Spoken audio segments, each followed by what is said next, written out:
Welcome back to the podcast, Courtney Miller. Thank you, Whitney. I'm so happy to be here. I always love connecting with you. Your energy is infectious. Your teachings are so honest and deep. So I wanted to have you back on because I always learn so much from you. And I want to share that with the audience. And so, what's really important for me is helping my community online find practical spirituality, tools that really work, that are from deep historical teachings. And that's what you do. It's real truth. It's not the rinse and repeat that we're seeing online. It's the real deal. And I really honor and admire the dedication you've made for your life of studying the depths of spirituality that you've studied. Thank you. I am so grateful to have you, to have you in my life, and for you to have the desire to talk about this and share with people, because as you said, this is my life calling. And I am so grateful. And I highly suggest for everyone that's tuning in today, listen to my previous episode last year in 2025 with Courtney, because that one's really fascinating, because you can learn about how she took her hobby and her interest and what she was just personally studying in her free time and turned it into her career by getting to work for a spiritual master. And that opportunity wouldn't have appeared if she hadn't been the student first. So it's a great episode if you want to learn more about her background and how she created the opportunity for her career. I think that could speak to a lot of people. But because that's your practice and your work, and you also teach a ton of online courses and in-person work, I want to know a little bit about, it's 2026 now. We're still in winter. But how does the energy feel this year compared to last year for you? Well, I have two ways. I feel like I'm kind of aware of two realities right now because of my personal planetary chart, some of which you share. I Yes. feel an immense amount of freedom and weight being lifted up in these coming months and the coming years, because certain planets are moving out of certain houses, and I'm like, Yeah. thank you, God. So at the personal level, I feel that. I feel like, oh, this is a time of opportunity for me energetically. I feel like there's going to be a lot of things unfolding. And especially I take this as being here with you as this is a sign. You know how they call signs of land? This is one of those signs. This is just how it's going to keep going. That's my personal chart, my personal energy. I also feel like, because of the new meditation practice that we have, that our teacher, Dr. Levry, gave to us, that anybody can do if they want to. They just go to rootlight.com, find 2026 meditation, get it, and do it.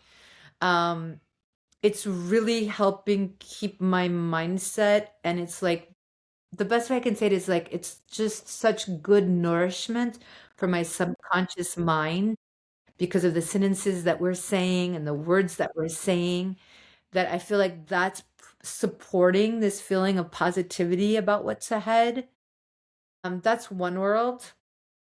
Then on the other world, I look at it like a mystic. I look at it as a yogi. I look at it as someone who's like a Kabbalistic astrologer.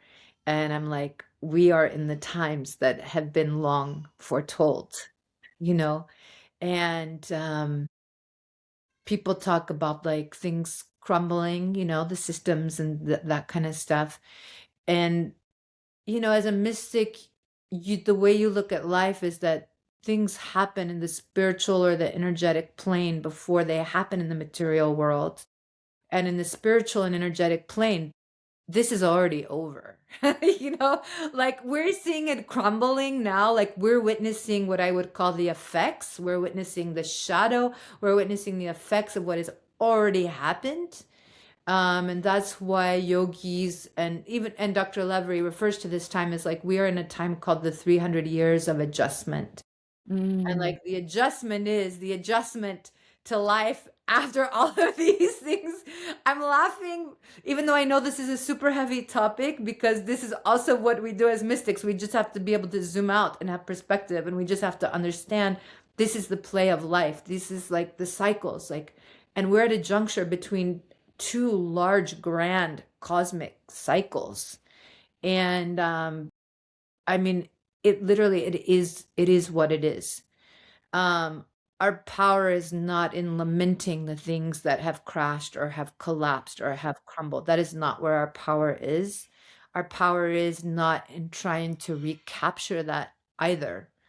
At the most practical level, as a mystic, which I'm so grateful to have this perspective, I understand my power is in what I'm creating and what I'm contributing to creating, because we are between two worlds on this Yes. planet. You can feel We it. are I being think. between two big times. Yeah. And is it creating a lot of stress for people? Yes. Is it creating a lot of anxiety, a lot of fear, a lot of uncertainty? Yes, to all of that. And I guess what I would have to say is I have never been more grateful for the practical spirituality that I have access to than now. Like, this is the time that it's made for So crossing these chasms. it's so interesting. I had a hypnotherapist on my podcast, and we really hit it off, and I loved his voice. So I knew his voice, the tone, that was the right hypnotherapist, the right person for me to have my first hypnotherapy session with. And we just did it for fun. He just did it to, like, to see, like, clear what's on my mind or what I'm carrying in my body, and then go around some different places, from the in-between worlds.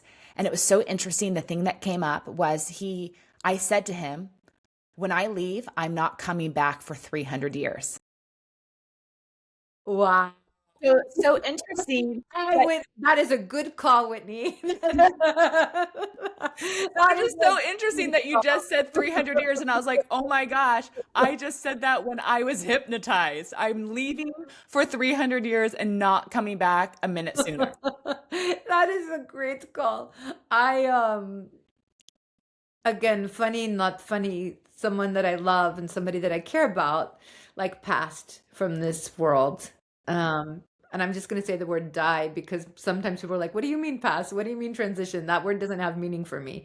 So, like, in the vernacular of the land, die, like someone died. Um, and so I was talking with a friend and I'm like, well, I mean, this is like, she's gonna be spared a lot of things from being on this planet. And if I was her, I would say, like, I am not coming back until the next golden age, because we're living in times that are calling on extraordinary qualities and calling on us to develop extraordinary qualities that Yeah. most of us have not developed. And, but we are here. I believe we chose to be here. We chose to Hmm. be born. We chose to be Agreed. alive right now. And so we're here. And so we need to develop these qualities. Yeah. And so that brings me back to what I love about when I get on your Sky Chat calls with you and Chris Merrill. And when I get to do different lectures with your community groups with NOM, it's the practical spiritual tools that I learn. It's the numeric codes that I learn. It's the symbols that I learn and how to draw those symbols that then create, it reminds me of how powerful I am, and that I can create a frequency around me to create an experience that's positive so I can continue to go out in the world, and do the things that I want to do. If that makes sense, because I'm not being super specific for the audience. But I know that there's, like, a lot of different calls I've gotten on with you and Chris, and things and teachings from Dr. Levry that you've shared, I still do today, which is amazing. Yeah, I love that. I am so glad to hear that.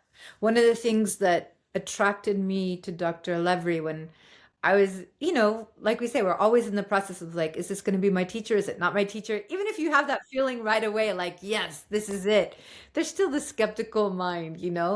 And one of the things that he would say that just kind of really sealed the deal for me was, like if your spirituality isn't making a positive difference in your life, what is the point of practicing your spirituality? Yeah. And I'm not, I mean, yes, do people plateau? Yes, does it seem like Yeah. things are We stuck? all Yes, do people go through the dark night of the soul more than once? Like, yes to all of that. And at the same time, even when you're in the dark night of the soul, your spirituality should be so practical that it helps you stay steady as you're going through the dark night of the soul, Yeah. right? That's hard So, because I just did it. oh, that's why you look so radiant. You look extra God. radiant when That was the past 2 years, and I've come out of it, and I'm the happiest I've been in 13 years. Because, like, we have different milestones in life that allow us to be like, that we're such strong U-turns or turns in our life that we use them as like concrete um reminders of, like, it's like when you graduated from high school, when you graduated from college, when different events happen in life. And for me, there was life before I went to culinary school and life after I went to culinary school, because the life before was me operating in the 3D world, like just being like a basic human. And once I went to culinary school, that was the start of me listening to my like soul calling and executing what I'm really here to do. And that's when my life got really hard. ah, yeah. Yeah. And so I've just gone through 13 years of that. And the last 2 years being the worst 2 years of my life ever on this planet, like so sad, crying every day. And a lot of it had to do with like the energy in the universe, and like, I think I was crying for not just for the things that didn't happen in my life and happen in my life, but also on a weird energetic space, like knowing that things are changing in the world and they'll never be the same. um, Yeah. but like now I've made it out the other side, and I have so much joy and hope again and belief. And I did get to a point where I thought none of my spiritual work works, but I still stuck with things. And like here I am, with the joy again. So we really do ride the waves, and they're stronger and harder than we think they're ever going to be, but we do come out. We do come out. And first of all, I'm really happy for you that you're on the other side, because when you're in it, it is the opposite of fun. Yeah. Yeah. It's the opposite of fun. Does everybody have to go through it? Yeah, we all have to go through it. It's a purification process, it's a Mhm. cleansing process. Um, but that's also the last one that I went through, which they kind of seem to get like more and more intense Yeah. and last for longer and longer. And I don't know about you, but I've always heard from different teachers, it's like the closer you get from doing the good work you're meant to do, the harder it will get before it finally Yeah. opens up. Have you heard Yeah. that from Dr. Levry or any Yeah. of your teachers? What I hear is that, like, before, in some language, I'll call it a demonstration, like a demonstration of wisdom, a demonstration of faith, a demonstration of that you're living according, like, to the laws of truth and love and all of that stuff. Before a big demonstration is when there's like a big kind of, you have to go through a big cloud of like fear, doubt, anger, body of pain, like everything gets thrown at you. And most recently, I was reading someone and she was like, yeah, because it's like before the superconscious can generate your reality, before the superconscious can imprint itself on your subconscious so that your subconscious is in line with this reality that is yours by divine right, your subconscious has to go through a clearing. All of the limiting beliefs, all of the fear, all of the resentment, all of the anger, all of whatever that is that's preventing you from that next experience of what your divine right is. You have to clear it. You have to clear that field. And depending on how many limiting beliefs you have and how entrenched they are, and maybe how connected they are to your ancestral field, or you know what I mean? Because it's also never just us. Like, we are products of those that we are born from. And I'm not even just saying like, okay, your childhood and your this or that. I'm talking about literally the blood and the DNA that you Yeah. carry of even the people. generations ago that you don't even know the name of and that you didn't even know they existed. Depending on how confrontational that divine plan is for you and that divine expression of you, your subconscious has to cleanse of all the things that would keep you from that. And so that's also why it's so scary, because it's like your worst nightmare is a kind of, in a way, like coming that you're having to come to face with. And that's what I was saying to a shaman that I worked with the past 2 years. I was saying to her, like, I don't understand how what's currently happening in my life or the things that haven't happened in my life. I would have told you in my teens or 20s, that's my worst nightmare. But I literally never even thought this would happen. So it wasn't my worst nightmare because I literally was so sure that, like, of course, I'd be blessed with certain experiences and things in my life. Why wouldn't God, my guides and angels, my soul get to have that path? And when those things were happening to me, and I was like, literally, this is my worst nightmare. That wasn't even my worst nightmare because I didn't even think it could get this bad. and then the great thing is, like, when I went there, I was like, I would laugh because I'm like, this is really something. Like, yeah, like, can't even believe it. Like, I can't even believe it. Like, I can't even say this is my worst nightmare because I never thought it would get this bad. Right. But You never here we imagined. are. Yeah. Honestly, I think that's a good reflection of how a lot of people on this planet are waking up to this recognition, especially people that live, I'm not going to get political, but like people who live in America, and they might be like, whoa, I took the Constitution for granted. Whoa, it never occurred to me that the Constitution might not be recognized. Well, unfortunately, we just don't have enough people who have traveled. And Right. like, the best way to learn is to leave home for a little bit.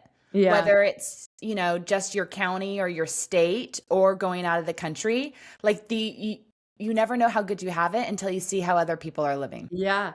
And then you don't know that you have this idea of what your worst nightmare would be because you can't even imagine that would happen. But like you said, you can't imagine that would happen. And then all of a sudden you find it happening.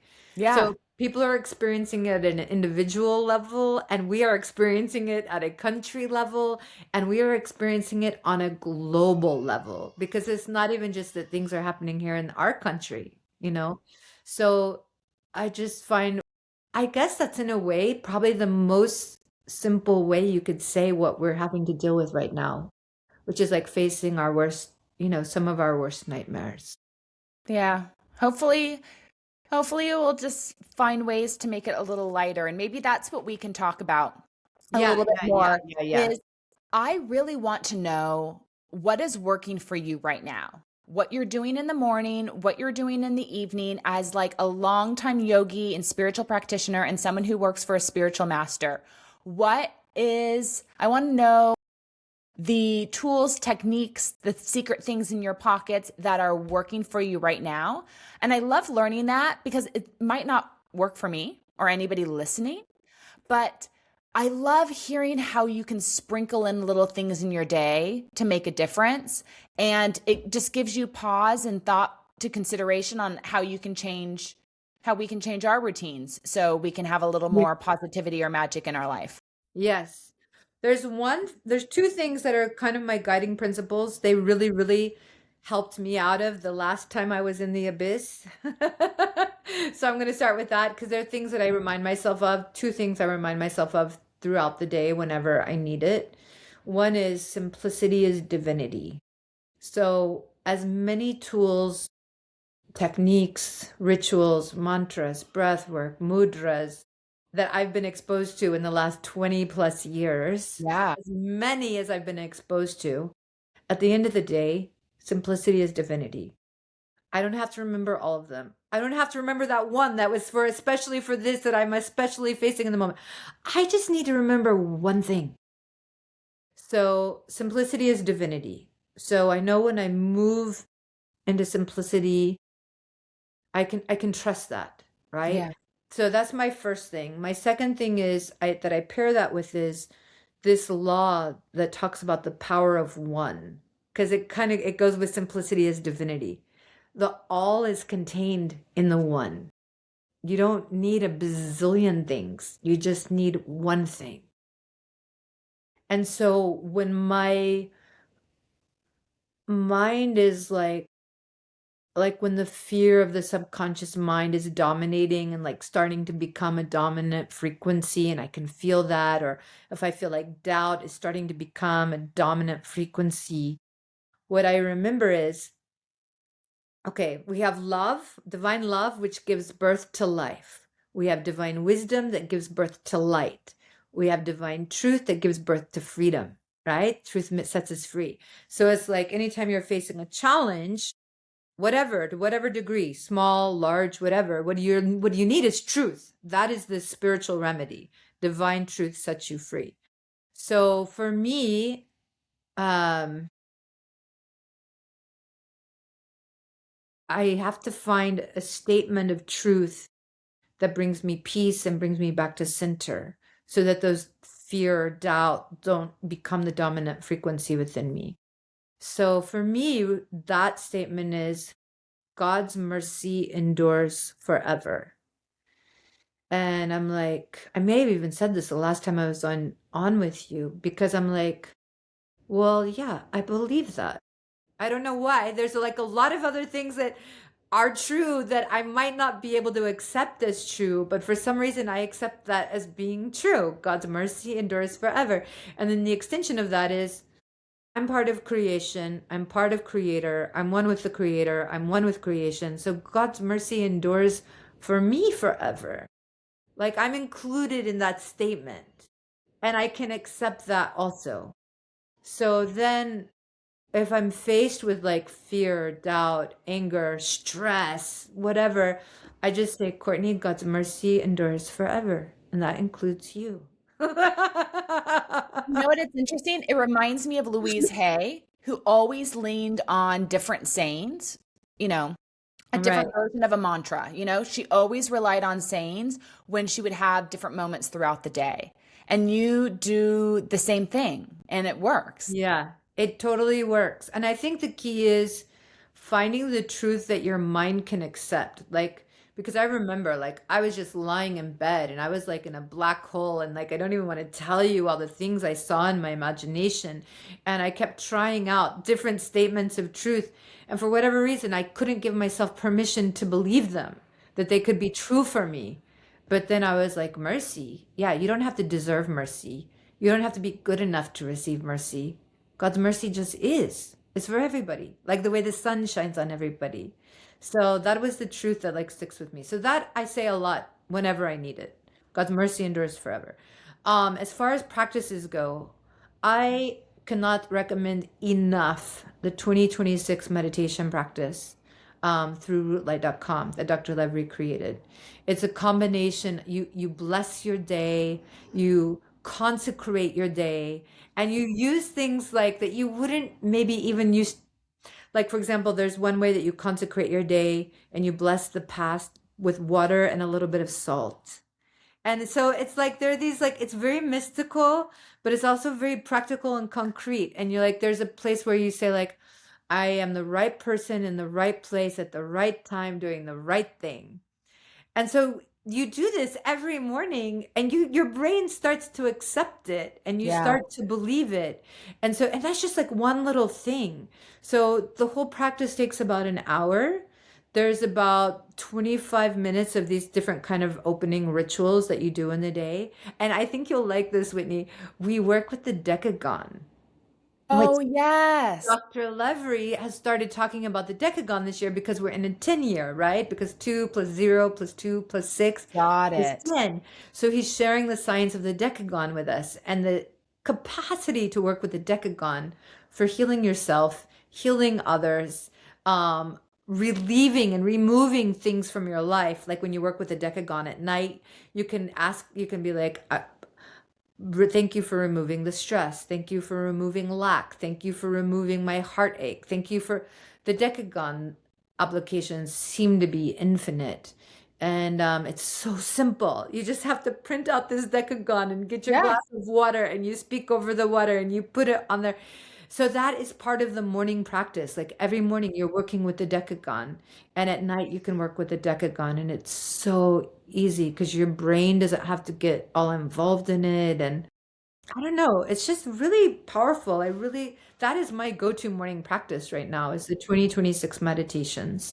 So when we watch the meditation program and do it every morning, it's easy to translate that morning routine with the cup of water and the decagon printed out into your evening routine. Yeah. I mean, because you don't, I mean, the practice is for the morning, but I mean, I have friends that are like, I didn't do it this morning. I'm doing it. It's 2 o'clock in the afternoon. I'm like, whatever, just do it whenever you can, right? But Yeah. there is specifically an evening practice, and it's like not even like sitting down for 30 minutes. It's like working with the decagon.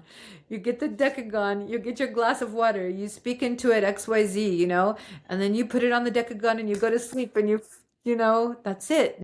Do you drink the water in the morning or do you No, toss it? no, no. You just like get rid of it. Got it. So you go and you give it to a tree or a plant. Yeah, yeah, yeah. Because you want it to you want to be rid of it. Yeah. So can you remind me again? So I know through Dr. Levry, especially if anybody happened to participate in his New Year's Eve Right. teaching, you get the decagon printed out the way that he recommends for this practice. Then Right. at night, you can put a small glass of water on the piece of Into the paper water. in Yeah. the center, and then you speak to the water all the things you want to let go of from the day. Yeah. Yeah. Or even just one thing. Let's say you're like super stressed and you're like, I don't want to be stressed. Yeah. You talk to the water and you're like, remove stress. Remove this stress. I mean, this is the thing. If you're going to do this, it means that you have a couple of different beliefs and Yeah. understandings.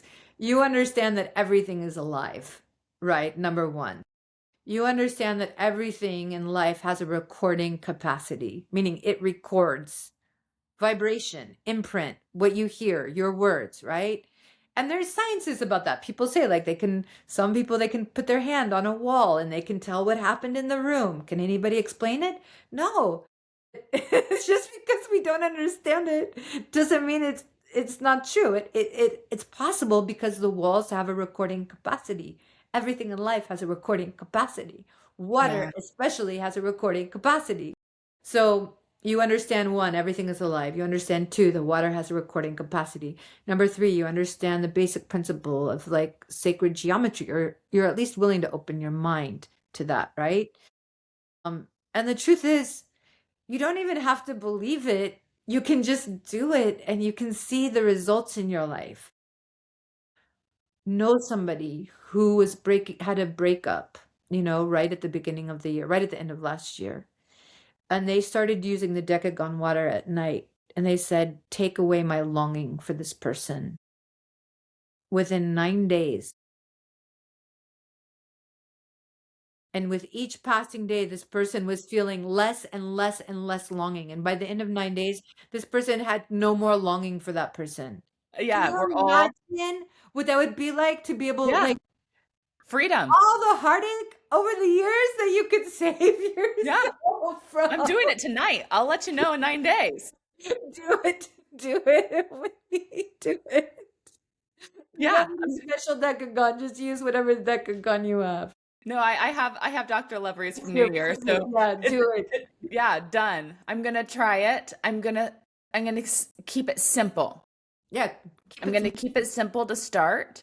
And then I mean, I'm gonna experiment myself with seeing if I tell the water something that I'm ready to let go of every day until literally I don't remember that I need to let go of it because it's left.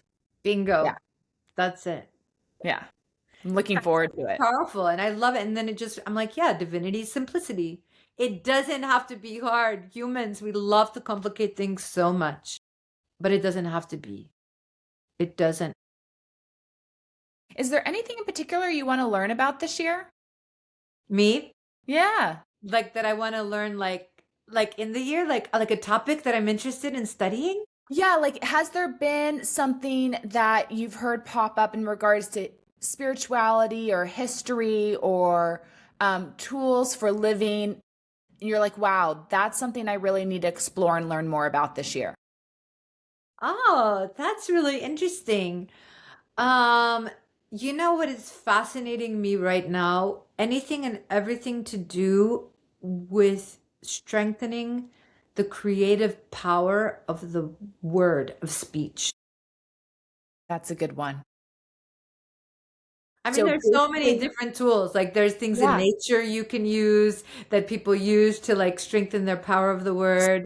got it. So are we talking about like when you put a clove in your mouth Yeah, to do something like something? that. Yeah. Yes. So you're looking for ways to magnify the power of the spell Yes. of your word. Yes. That is very cool. I think a majority of the people are just trying to become more cognizant that their words are spells and they have power. But Yeah. you're looking for when you say certain things that they're even more magnetic and powerful. Yeah, that it happens like right away. Keep me posted. I will. I will. You know, Whitney, it's happening. And it's happening through these practices that I'm learning and practicing with Dr. Levry. Yeah. And this is what I was going to say. Anybody who does this 2026 practice, that morning practice, you are strengthening the power of your word Okay. through through the through the sentences and the affirmations. And okay, and why? Because the question also is that's fascinating to me. Like, okay, why am I interested in strengthening the power of my word? And I think the most friendly way to say it is that we're moving into a time where you never know what resources you're going to have available to you at any given point in time because of world affairs, current events, XYZ, XYZ.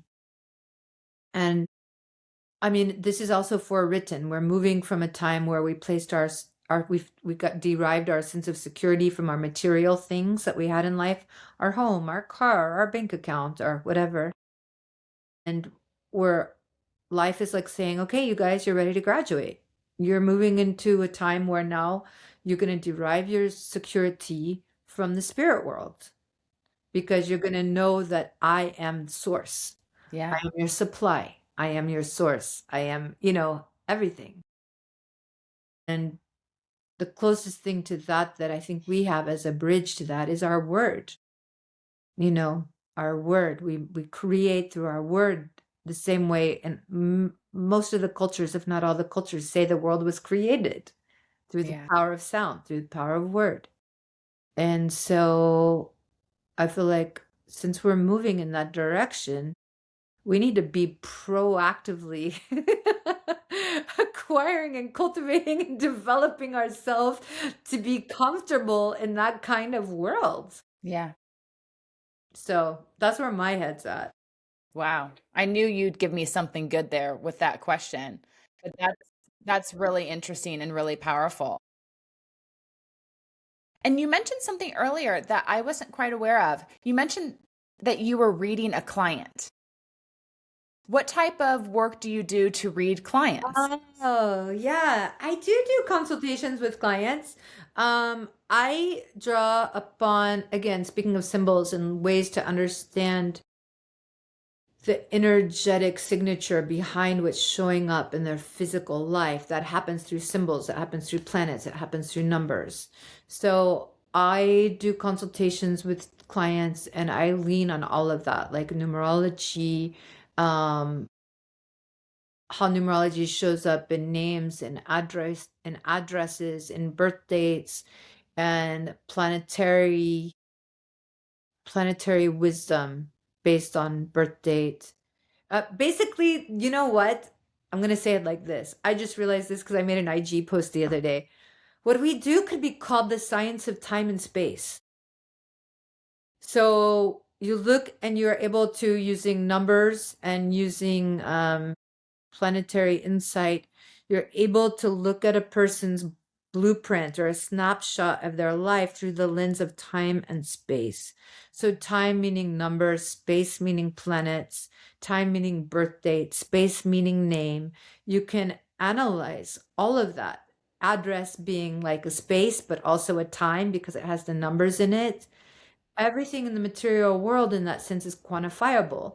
The spirit world is not quantifiable. That's why people are like, what? Like, we are like nervous about the spirit world because we don't know how to quantify it. But I can quantify everything that I can assess through my five senses, right?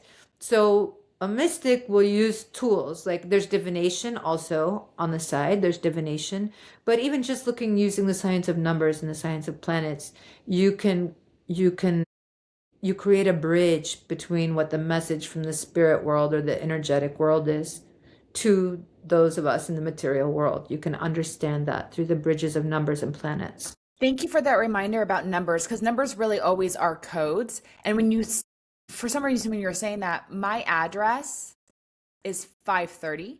I like being home by 5 or 5:30. Ever since I've moved into this place, I always want to be home by 5. That's interesting. And I've never had that at other places that I've lived, but I just always want to get home by 5 o'clock. It's in your psyche. It's not, it's very interesting. So then it makes me wonder, if I was living in an address that started with an 8, would I be more social? Would I stay out later because I wouldn't be drawn to get back till 8? Or, would it affect what time I wake up in the morning? I looked at the numerology for my property, but I didn't think about it in regards to time. Yeah, well, I'm sure obviously, since you looked at it from numerology, you understand. There's also like in Chinese numerology, 8 is like a super, super amazing, great number, right? Yes. So I chose my property where I live because it adds up to an 8. And so that's a great place to live. It's a great energy.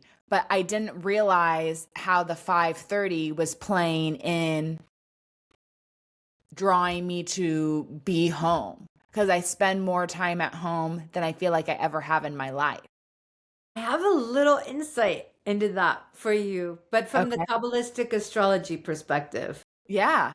So, in Kabbalistic astrology, the 8 corresponds to the sphere on the tree of life called Bina, which is understanding. It's also the divine feminine. Hmm. And there's also very much of like a home quality to that energy. And one of the things that we caution people, or not caution, but we advise people, are like, make sure you don't get too isolated. Make sure that you still Isolated. whatever, because it's a vibration that lends itself to isolation and like cocooning in and that. That is the energy of this place. You feel isolated. Yeah, that is that you can Kabbalistic astrology explains that. Yeah. Yeah. Thank you for that insight. It's really true. The I other mean, thing I would say is that, and of course, I'm not going to tell you this without giving you something to do for it. So, the other thing I would say is it can come with delays and it can come with frustrations. And like, so if there's certain areas of your life where you're like, why hasn't this happened already? Or like, what's going on? Like, what's the delay? It could be coming from your address. and I've tried to move, and I can't Oh get yeah, out. you're probably getting delayed. It's like I'm in a vortex and I can't leave. Oh, vortex. So this is what I'm gonna do. I'm gonna give you the mantra that you can play in the background. Yeah. I I have a mantra playing in the garage 24/7. I will Oh, change the mantra. We will good. change the mantra box to anything you recommend. Get us out of here. You can make a playlist.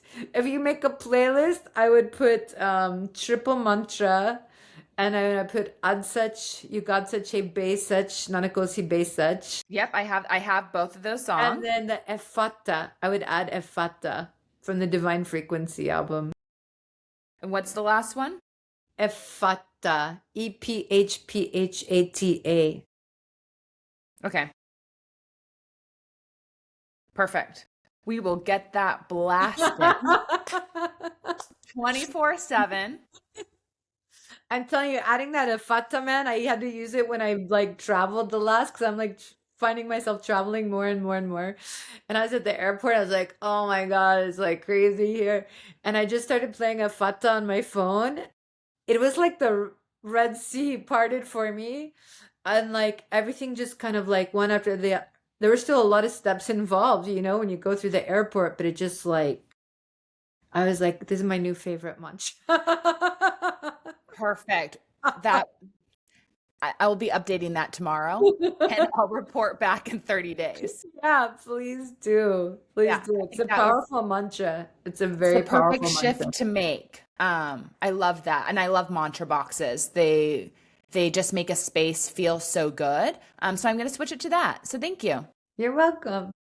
Well, as we wrap up, I would like you to share, just for anyone that hasn't tuned in yet, can you tell us a little bit more about what you've learned and looked into for the energy of this year ahead?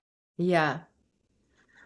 There's a, yeah, I mean, this is what's on everybody's mind, right? Mm-hmm. There's a lot of factors going on, especially if you look at it from planetary perspective, because Neptune and Saturn are going to be at 0 degrees in Aries. That's the start of a whole new wheel of zodiac, right? And Neptune, like the visionary, Saturn is like this crystallization energy, right? And so it really, really is a big call for everyone to crystallize your dreams. Don't put them off. Don't set them to the side. Don't deny them. Don't avoid them. And if you're like, but I need my full-time job. Okay, great. I'm not telling you to like cut yourself off from your livelihood. But you need to take steps towards crystallizing your visions. And yeah, for sure, you have to be able to take care of yourself in the process, but you will not be fulfilled. You will be missing a feeling of fulfillment until you start to do that. Even if it's something little, even if you're like, but Courtney, I don't know what my vision is. I just want to blah blah blah. Okay, like whatever that first glimpse, whatever that little glimpse you have of something, take a step towards that. And then keep stepping as more and more will be revealed as you keep Yeah. stepping, right? So that's a big one. Um, Two, Uranus moving into Gemini at the end of April. This is a really huge one, especially just like as a citizen of America right now and people who are citizens anywhere else. Because Uranus has to do with disruption, Uranus has to do with technology, Gemini has to do with information.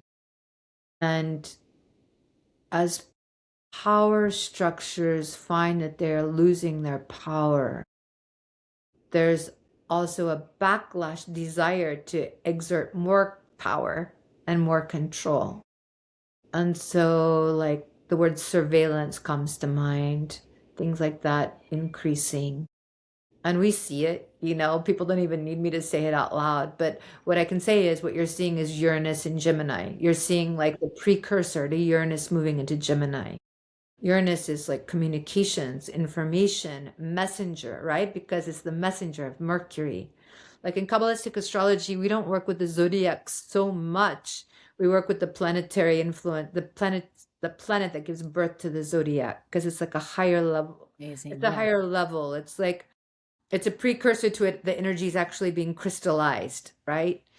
Um, Well, it's like the hierarchy of yoga, right? There's exactly. there's tons of different yogas that you can do, from restorative to kundalini to nam, and each one has a benefit, but there's different ones that are more powerful than the others.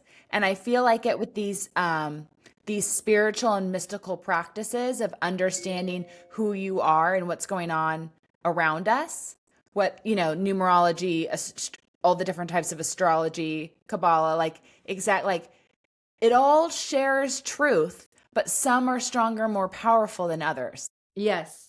Yes. No, it's 100% because some are on the spectrum of cause and effect. Some of them are closer to the world of effect and some are closer to the world of cause, Explain it. right? Yeah, that's a great way. So, yes, it's important that Uranus is going into Gemini, but Gemini is like the address, but Uranus is the planet. Like that's like we're like our attention is like, what is Uranus doing? Well, if you want to know what Uranus is up to, you have to like look at the house where it's going to be landing, which is Gemini. And so, but behind Gemini is Mercury, and Mercury is the messenger. So why that's important is because you're talking about also a desire for power and control over like who's sending the message, who's receiving the message, who's distributing the message, what message is being distributed, um, and people's personal information. When you feel like you're, just think about it. Let's take it out of the scale of the country.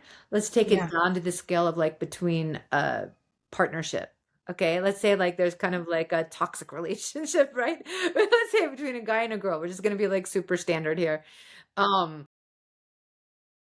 and let's say one of them is afraid that, let's say partner A is afraid that partner B is gonna wander, right? If partner A isn't centered and isn't in their whatever, their own power, their own world, their own sphere of influence, they're going to start stepping outside of their center into partner B's world.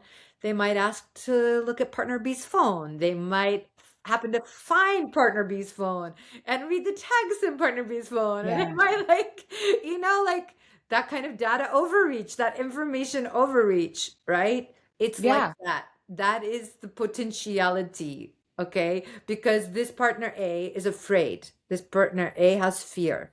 So since partner A has fear, partner A is going to try to exert some kind of control as a way of getting some sense of security, which we know is false, right? Because at some point we've all been person A in some kind of some kind of form or fashion or other, right? You may not have looked at your partner's phone text, but you may have had just the fear inside of you that the person was going to leave or whatever. Yes. Um, I have to say, on the record, I've never looked at my partner's, I've never either. I but I I did can see let where the the record be people. known that I did have a boyfriend who checked his emails on my laptop and left it open. And so I Okay, opened my laptop and all of his emails were there. And I was like, that's weird. And I looked at it, but then I closed it. you know what? That happened to me too. But like, I would never take someone's phone. I would never hack into someone's email account. Like, I know, if, I if know. I had to do that, then that person should not be in my life. Right, right, right. But we all know people who have done it. So we're not here to judge anybody. Well, I because know. we all have the things that we're afraid of, right?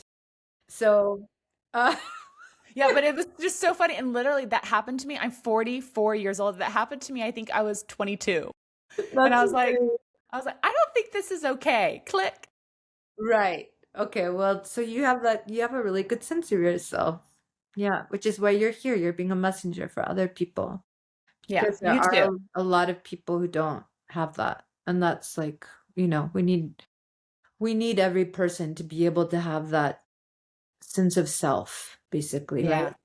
Well, So it's a lifetime quest. it is, but imagine if the people in charge had that sense of self. Then they wouldn't be acting like partner A is acting on partner B. I know. Which brings us back to the whole Uranus and Gemini. You can expect that potentiality of what would happen, what partner A would do. This overreach, this trying to Got it. So we're control. experiencing a season of overreach, or we will Yeah. be experiencing a season of overreach. Yeah, And I think the important thing is this is a great reminder or a great heads up to not overreact when we experience it because it's not our overreacting is going to make things worse, not better. exactly. And also knowing that Gemini is ruled by Mercury and its information and your data and your privacy, like, okay, take some responsibility now. Like, find out what kind of settings you want to have on your phone, what kind of settings you want to have for different apps, what kind of like, you know, I mean, there's options. There's options. And so, yeah, that would be like a second big theme that I would say for Yeah. 2026. And then, like, as a byproduct of that, really investing in your sovereignty. And I see there's this woman that I follow on IG. Her name's Margarita. I don't know her last name, but her whole thing right now is called being unbothered. And it's this idea of like, it's not that you're like disregarding the other person, in this case, your partner, but you're so centered in yourself, you don't have the time or the space or the energy for any kind of shenanigans. Yes. And I so, think that's the best. right? It's not that you're like trying to play games. It's just really learning to be so centered in yourself and that you are the center of your life, not in a selfish way, not in an egotistical way, but this in this way of certainty that allows you to be a positive influence on people around you and allows you to quote unquote be unbothered by other people's shenanigans because you trust yourself so much that you won't put yourself in a place of harm, or you won't put yourself in a place of disrespect, or you won't put yourself in a place, fill in the blank. And this is a quality that we really, really all need to cultivate. And that's one of the reasons why I follow her. She talks about it in terms of relationship, like with your lover, with your partner. But it really is like you step out and zoom out. And this is like what we all need to be cultivating among ourselves right now in relationship with ourselves and relationship with the world. Yeah, Have I to be I able always to, think that people need to focus on their own backyard before they stare in and criticize another person's backyard. yeah, for sure. For sure. And you want to have so much confidence in yourself that when your intuition tells you something is red, if someone else is telling you that it's white, that you know that it's red and you act accordingly. I'll say it in a different way. If you see a snake in the road and someone's telling you it's a rabbit, and everyone around you is telling you it's a rabbit, you need to be able to have such a strong connection and so much self trust that if you see that it's a snake, you act accordingly. You don't act like it's a rabbit the way everyone is trying to tell you it's a rabbit, because if you do, you're going to get bit. Yeah, you trust your gut. Yeah, that would be the third thing I would say for this year. And again, these aren't just things for this year. These are things going into our 300 years of adjustment. Well, I'm glad I know you. I hope I see you in a cave in like 50 years if we're still here. For sure, for sure. Geez. Well, I learned so much from you today. And I always feel like if I was recording in a podcast studio, I could sit down with you for 8 hours and continue on with so many other topics. So thank you. You're welcome. I thoroughly enjoy talking with you too. I love you always bring things to our conversation way that I don't like I've never heard of before. You are so curious and you like try so many things and you're so open-minded. And I love it. I'm so Well, grateful. it's part of the Gemini character. It is. We're just so curious. It's true. And we're being freed this year. That's what everyone keeps saying, Geminis are going to have a great year. I mean, I'm grateful to hear that. I'm ready to experience it. You're like, show me the money. Yeah, yeah. I believe, but I really want to experience it. So Yeah. just may everybody that's listening today be blessed with this year. I know we could all use some just good energy and positive experiences and more flow and ease and grace. I think everyone can use that in their life. So I hope everyone who tuned in gained something today that they could add to their tool belt. Before we wrap up, is there maybe one last wellness or spiritual practice people can consider adding into their life this year? Um, yes. I mean, I hesitate to say it because it's not new. And people usually, if you say something that they've heard before, are like, oh, I've heard that before. But the question is, are you practicing it? Because this has to be a big year. Like, we have to be able to keep our cool under any situation. And the best way to do that is your breath practice. So you want to be practicing 3-part breath or 4-part breath every day, even if it's just for 3 minutes or 5 minutes or 10 minutes. You want to do that. Like, and just to break it down, 3-part breath: inhale, hold, exhale. It could be for as little as 5 seconds, 5 seconds, 5 seconds, or 2 seconds, 2 seconds, 2 seconds. Over time, you build it up to 20 seconds, 20 seconds, 20 seconds. Or if you want to work with 4-part breath, if you're somebody that actually deals a lot with anxiety and you face a lot of anxiety in your life, I'd recommend the 4-part breath where you inhale, hold, exhale, hold the breath out. I know now the whole world knows about these 2 breaths. Now they've been made so popular since COVID, But the truth is they've been around for thousands of years for a reason. Yeah. So you want to do that on a daily basis. Nothing, your nervous system has to be so regulated and so flexible at the same time so that it can face whatever's you're going to be faced with and then be able to adjust quickly and easily. Yeah.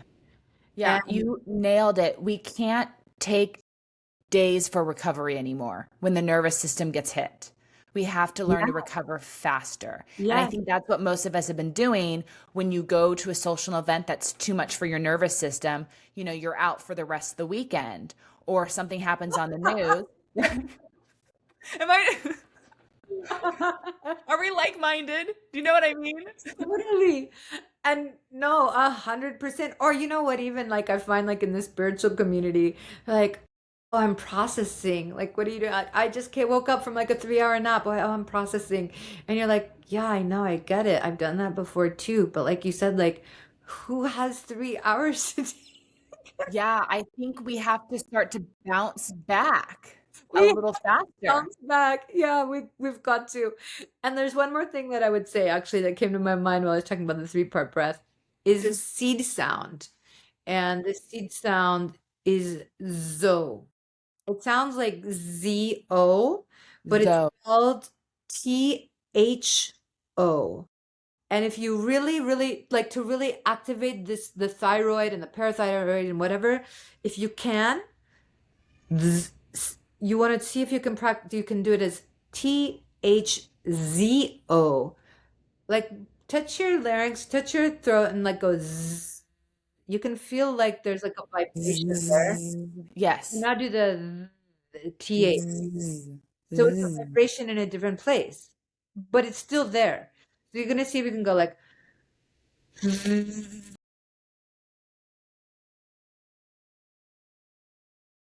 or whatever pitch works for you, right?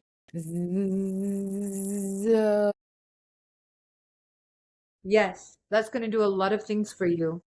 One of them, it's gonna help your brain, your mind be able to compute quickly. You want to be able to think on your feet. You don't want your brain to be slowed down because you're like so like OMG, what is happening? WTF. No, your brain, you need to be faster on your feet. Your brain needs to compute. This seed sound helps your brain compute. It helps you adapt. It supports your thyroid health, which we all need. Thyroid health is a big gland, right? It's a big part of glandular health is your Yeah. thyroid. And also a lot of this right time is about truth and speaking up for your truth and saying your truth and living your truth. We're throat center. These are throat center powers. And this energy is connected to our brain. Like our speech, our us talking these words, it's our external speech, but it's an externalized speech of our internalized speech, which are our thoughts in our mind, right? Thought is internal speech. Words are external speech. They are super connected. That scripture, those who know me know my Father. The Son, proverbially, is your external speech. Your Father, proverbially, is your inner speech, your thoughts. If you know me, you know my Father. If you know my words, you know my thoughts. If you know anyway, there's so many ways to interpret that, but that's one way that you can interpret it, right? So it gives you a big secret about the science of word and the science of thought. You can change your thoughts by changing your words. You can change your words by changing your thoughts. You create your reality through your thoughts, and your words are like your minions that go out and create your world, right? So you want them to be aligned. You want them to be unified. You want to have power there. And that brings us back to when you asked me, what am I looking for? How to make my word creative again. Yes. And it's because of that. Amen. So, Zoe every day. Also, those of you that need it, it's going to help your metabolism. You might find that you release weight and you reduce in weight if that's what you need. It will regulate your thyroid. I know people who've avoided surgery using this seed sound. You can vibrate it 3 times, 5 times, 7 times, 9 times, or 11 times. You can do it once or twice a day, like morning and night if you want, but not more than that because it's that powerful. Okay. I just made notes. Okay. Thank you. You're welcome. Thank you so much. Where can people learn from you and where can they book one-on-one sessions with you? Okay. Where you can learn from me is honestly the best public place to find me is on my IG, which is at Courtney Nom Life. Because one of my things that I'm doing by the end of this month, Whitney, since you're telling me the things you're going to be doing, I'm going to Yeah. have a landing page up. Okay. Yes, but for now, you can find me on IG at Courtney Nom Life. And you can DM me there. I check my requests. I have a calendar for scheduling and you find out about Sky Chat, which is our podcast that's about how the planetary movement's impacting us here on the planet, and everything that we do. Yeah. So, Definitely check all those links out. I'll have those links in the show notes for you guys. Courtney, it's such a pleasure. Get thank some rest. I know you've had a busy day. Thank you for taking the time to connect. I love you so much, and I'm looking forward to having a great year with you and everything we're Me creating. too. Me Yeah, too. I love you so much. I can't even put it into words. It's a joy in life to be here with you. likewise. Thank you.